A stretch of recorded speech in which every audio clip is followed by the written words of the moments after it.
Πες μου. Πες μου. Πες μου. Πες μου, τι να κάνεις. Θα σου πω εγώ τι να κάνω. Κοίτα, σκόνη, πέτρες, ξύλα. Πω.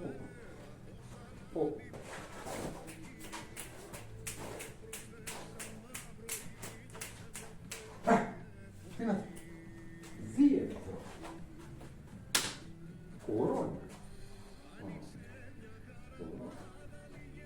Τι είναι αυτό. Κάποια ράτσα. Κοίτα, εγώ βρήκα ένα 2 ευρώ. Πες μου, τι μπορώ να κάνω με αυτό, με αυτό το 2 ευρώ. Πες μου, τι να κάνω. Κοίτα, τόσα. Τόσα.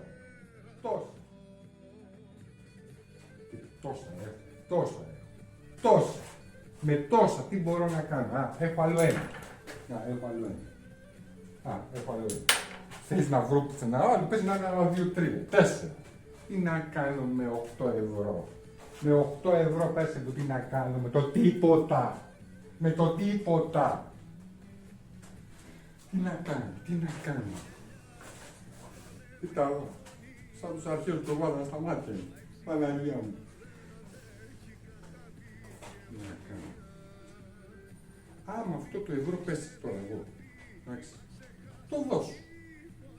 Εντάξει. Και με κάποιο τρόπο το ζητήσω να μου το φέρουν πίσω. Και να μου δώσουν το μένα 2 ευρώ. Έτσι δεν θα αρχίσουν να προπλασιάζονται. Μπορεί σου και αλέγει. Θα αρχίσουνε. Ναι. Αλλά πες ότι εγώ εντάξει. Μου το φέρανε πίσω. Θα βγάλει. Δεν είναι τα ευρώ. Εδώ μας είναι εσύ. Εδώ μας παίρνεις μαζί σου. Κακομοίρα μου. Τι σου φταίει. Και χάμω στην άκρη λίγο το ονοματάκι μου. Τι να σου πω. Το 2. Εισιτήριο λες το 2. Η αίσθηση λέμε μου τη δίνει, ότι κοίτα ψιλοσυμφωνείς. Για πάμε παρακάτω.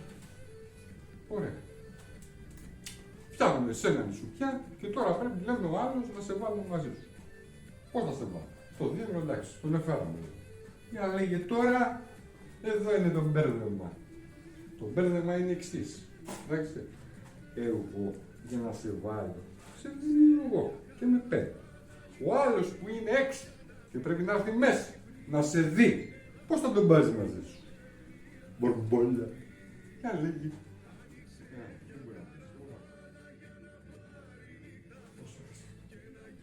Άκου, τι θα κάνει.